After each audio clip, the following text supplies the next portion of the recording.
Serial गुम है किसी के प्यार में के लेटेस्ट एपिसोड को सबसे पहले देखने के लिए हमारे चैनल को सब्सक्राइब करें। आज के एपिसोड की शुरुआत में सई की टीचर सभी से कहती है, आज तक मैंने सई को इतना खुश जब से उसके पापा गए हैं तब से कभी नहीं देखी थी, लेकिन आज सई बहुत ज़्यादा खुश है और नील जी के साथ वो काफ़ी खुश नज़र आ रही है। सभी भी नील के साथ सई को देखती है तो दोनों आपस में बहुत ज़्यादा बातें करते हैं और दोनों काफ़ी खुश नज़र आते हैं। टीचर रिक्वेस्ट करती है सभी से कि आप आके अपनी प्राइज ले लें। सभी जाती है और प्राइज लेती है।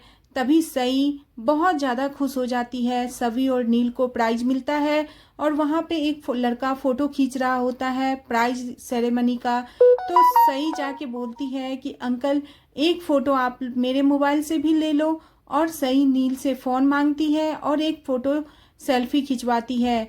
वहीं पे सभी के गोद में सई जाती है और कहती है, मम्मा मुझे गोद में उठा लो, और उसके बाद वो नील के गले पकड़ के भी बहुत अच्छा सेल्फी खिंचवाती है। तभी सई के फ्रेंड के पापा आके नील को बधाई देते हैं और वहीं पे उसकी मम्मी आके कहती है कि सई कितनी ज़्यादा खुशनसीब है कि उसे आपके तरह पापा मिले हैं। नील कहता है मन में कि मैं उसका पापा नहीं हूँ, लेकिन तभी वो लोग वहाँ से चले जाते हैं और नील ये नहीं बता पाता उन लोगों को कि मैं सई का पापा नहीं हूँ। नील सई को देख रहा होता है और सई को देख के नील काफ़ी खुश होता है, मुस्कुराता है। वहीं पे सई भी नील को देख के खुश होती है और दौड़ के आके नील के गले से लिपट जाती है और उसे थैंक यू बोलती है कि आपकी वजह से आज मेरी मम्मा ने प्राइज जीता है और मैं भी ये प्राइज जीत पाई हूँ। नहीं तो निशी जो है मेरी फ्रेंड, वो मुझे हमेशा कुछ न कुछ बोला करती। नील और सभी की बॉन्डिंग देख सभी को काफ़ी ज़्यादा परेशानी होती है। सभी को ऐसा लगता है कि कहीं नील मेरी बच्ची को अपनी साइड न कर ले। वो सभी को कहती है कि बाबू तुम थोड़ा सा यहाँ से दूर जाओ, कुछ खेलने के लिए वहाँ से बाहर भेज देती है और नील से कहती है कि आप मेरी बच्ची से दूर रहो। नील गुस्से में कहता है कि ये क्या बोल रही हो, मेरा और सई का बॉन्ड बहुत ही प्योर है और मैं हमेशा सई के साथ रहूँगा, आप मुझे सई से अलग नहीं कर सकती। सभी कहती है मैं सई की माँ हूँ, क्या अच्छा है क्या बुरा है मुझे पता है। आप सई के साथ इसलिए रहते हो क्योंकि आपको मुझ पे नज़र रखनी है, लेकिन मैं सई को आपके चक्कर में नहीं फंसने दूंगी। नील कहता है कि मैं भी देखता हूँ कि आप कैसे रोकती हैं मुझे सई से मिलने से, क्योंकि सई और मेरा जो रिश्ता है वो बहुत ही प्योर रिश्ता है, उसमें कोई भी सौदेबाजी नहीं है। लेकिन सभी एकदम साफ शब्दों में कह देती है कि आप मुझसे और मेरी बच्ची दोनों से दूर रहिए।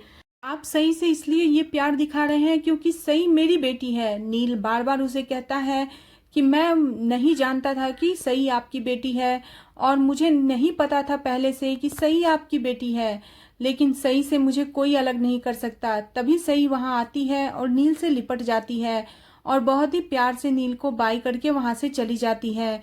दोनों के बॉन्ड को देख के सभी के मन में भी हो रहा होता है कि आखिर नील में ऐसी क्या बात है जो सई इतना ज़्यादा खुश नील के साथ रहती है।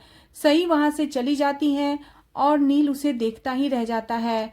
सई के फ़ोन से सभी नील का नंबर डिलीट कर देती है और ब्लॉक कर देती है। ना नील सई को कॉल कर पाएगा, न सई नील को कॉल कर पाएगी। सभी ये चीज़ करके अपने आप को बहुत ज़्यादा रिलैक्स महसूस करती है कि अब इन दोनों की बातचीत नहीं हो पाएगी। लेकिन नील वहाँ खड़ा होके काफ़ी मायूस दिखता है सई के जाने के बाद। नील का काफ़ी सच में प्योर वाला रिश्ता सई के साथ हो चुका है। नील के आंखों में आंसू आ जाते हैं जब सई वहाँ से चली जाती है। दूसरी तरफ सभी और सई एक गाड़ी में बैठते हैं और वहाँ घर जाने के लिए निकलते हैं। गाड़ी में तभी ड्राइवर जो होता है वो मारुति होता है। सभी मारुति को देख लेती है और सई को आइसक्रीम के लिए दूसरी तरफ देखने को कहती है और मारुति के गले में हाथ का फंदा लगा कर उसे कहती है गाड़ी रोको, तुम्हारी हिम्मत कैसे हुई मुझे और मेरी बच्ची के पास आने की। तभी मारुति बताता है कि तुम्हें 2-3 दिन के अंदर फिर से स्विट्जरलैंड जाना होगा और हमारा काम करना होगा, क्योंकि अगर तुम काम नहीं करोगी तो तुम्हारी रिद्धि का क्या होगा ये तुम समझोगी। तभी सवी कहती है कि रिद्धि के साथ कुछ भी बुरा मत करना, तुम जो कहोगे मैं वो करने को तैयार हूँ। मारुति तभी गाड़ी रोकता है और सभी और सई दोनों गाड़ी से उतर के ऑटो से घर जाते हैं। सभी रास्ते में काफ़ी परेशान होती है। सई पूछती है तो सभी बताती है कि वो जो ड्राइवर था वो बैड अंकल थे। सई बहुत मासूमियत के साथ कहती है, मम्मा हम लोग पुकी अंकल को बुला लेते हैं ना, वो तो बैड अंकल को मार मार के उसका भूसा निकाल देंगे। सभी सई को गले लगा लेती है और सोचती है आखिर नील में ऐसा क्या है। दूसरी तरफ नील एक फोटो देख रहा होता है जिसमें सभी, नील और सई होते हैं। नील कहता है कि मैं ये फोटो सई को भेज देता हूँ, सई के पास नहीं होंगे, सई काफी ज्यादा खुश हो जाएगी।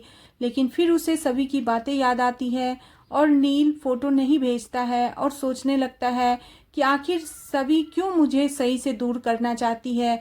लेकिन मैं सई से दूर नहीं हो पाऊंगा क्योंकि उसका रिश्ता मेरे दिल से जुड़ा हुआ है और उसे देख के मुझे लगता है कि मैं भी किसी को खुशी दे सकता हूँ और मैं उसके साथ काफी ज्यादा खुश रहता हूँ। ऐसा लगता है कि मैं उसके साथ खुश हूँ। दूसरी तरफ यश आता है और बताता है कि रिद्धि का नंबर मिल गया है। यश नील को रिद्धि का नंबर देता है और नील काफी ज्यादा खुश होता है। नील उस नंबर पे बार बार कॉल लगा रहा होता है लेकिन फोन नहीं लगता है। तभी नील सोचता है कि सभी मैडम कितनी ज्यादा परेशान होगी। उसकी बहन की तरह एक ननद जो अभी तक किडनैपर के चंगुल में है, वो भले अपनी परेशानी किसी को नहीं दिखाए लेकिन मैं समझ सकता हूँ उन पे क्या बीत रही होगी। तभी घर का बेल बजता है और नील जाके गेट खोलता है तो देखता है कि पोस्टमैन आके कुछ लिफाफा दे जाता है। नील उस लिफाफे को देख के मुस्कुरा रहा होता है और घर के सभी लोग ये सोचते हैं आखिर उसमें है क्या। दूसरी तरफ भाग्यश्री की हालत बहुत खराब हो जाती है और डॉक्टर भाग्यश्री को देख रहे होते हैं। भाग्यश्री कहती है, डॉक्टर साहब मैं अभी जा पाऊंगी कि नहीं। तभी सभी आती है वहां पे और सभी कहती है, मम्मी जी आपको क्या हो गया है। भाग्यश्री सभी से बात नहीं करती है।